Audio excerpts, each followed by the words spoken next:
খেলাটা কিন্তু ভালো খেলেছেন, তবে মাঠে একবার খেললেই যে তাকে ভালো খেলোয়াড় বলা হয় তা কিন্তু না। ভালো খেলোয়াড়েরা সবসময় ভালোই খেলে। ও তাই নাকি? তাহলে আরেকবার হয়ে যাক। তা তো হবেই, যে মাঠে দৌড়াতে জানে না সে সবসময় দৌড়াতেই থাকে।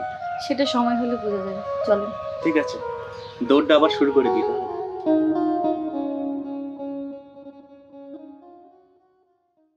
আসেন, বসেন। দেখেন, আমার বিয়ের ব্যাপারে আপনি যে জামাইবাবুর কাছে যা বলছেন, আপনি কিন্তু বেশি বাড়াবাড়ি করেছেন। বাড়াবাড়ি? শোনো, প্রত্যেকটা পুরুষের নির্দিষ্ট সময় বিয়ে করতে হয়। তোমাকে দেখে ভালো লাগছে তাই তোমার জামাইবাবুর কাছে বিয়ের কথা বলেছি। আপনি আমার বিষয়ে তো সবকিছু জানেন না। আমি জানতে চাই না। জানতে হবে আপনার।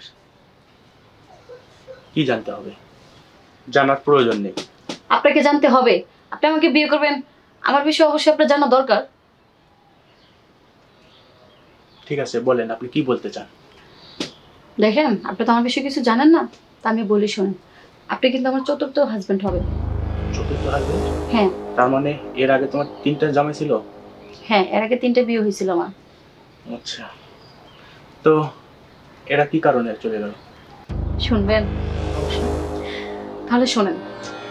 প্রথম যার সাথে আমার বিয়ে হয়েছিল সেটা আমি নিজের পছন্দে বিয়ে করছিলাম, কিন্তু সেটাও টিকলো না। আমার হাজবেন্ড আমাকে রেখে পরকীয়া করলো অন্য একটা নারীর সাথে। সে আমার যে চাহিদা সেটাও পূর্ণ করতে পারতো না। তারপরে ভাবলাম ওখানে আর থাকি আমি পথের কাটা কেন হলো, আস্তে করে সরে আসলাম। পরের 2টা? পরের 2টা, পরে যার সাথে বিয়ে হলো সে অনেক বৃদ্ধ ছিল, কিছুই পারতো না। ওখান থেকে আসার পরে আবার বিয়ে হয়েছিল। লাস্ট যার সাথে বিয়ে হয়েছিল সে মদ গাঁজা কোনো কিছু নাই যে বাদ সে খায় না। এটাই আমার লাইফ হিস্টোরি। এত কিছু শোনার পরও কি আপনি আমাকে বিয়ে করবেন? করব, কারণ আমি ওদের মতো না। সত্য কথা বলতে কি, পুরুষের বাহিরটা দেখে তো আর মনুষ্যত্ব ভিতরে কি বোঝা যায় না।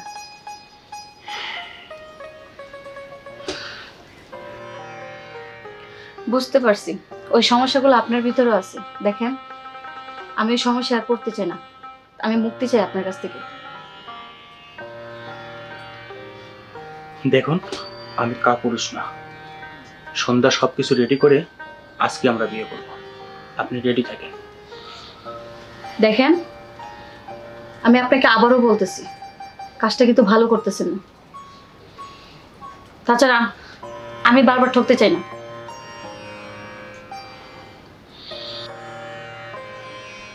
ঠকবেন না, কারণ আমি কাপুরুষও নই আর তাদের মতনও নই। ঠিক আছে, তো সন্ধ্যা সবকিছু রেডি করে আমি আসবো, আজকে আমরা বিয়ে করব।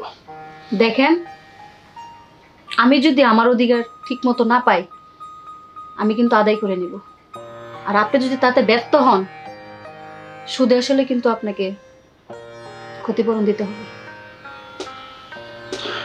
ঠিক আছে, তাই হবে। তাহলে আজকে উঠি, সন্ধ্যায় দেখা হচ্ছে আমাদের। ঠিক আছে? ভাবিয়া কাজ করিয়েন। অবশ্যই, আমি কাপুরুষ নই, আমি বীর পুরুষ।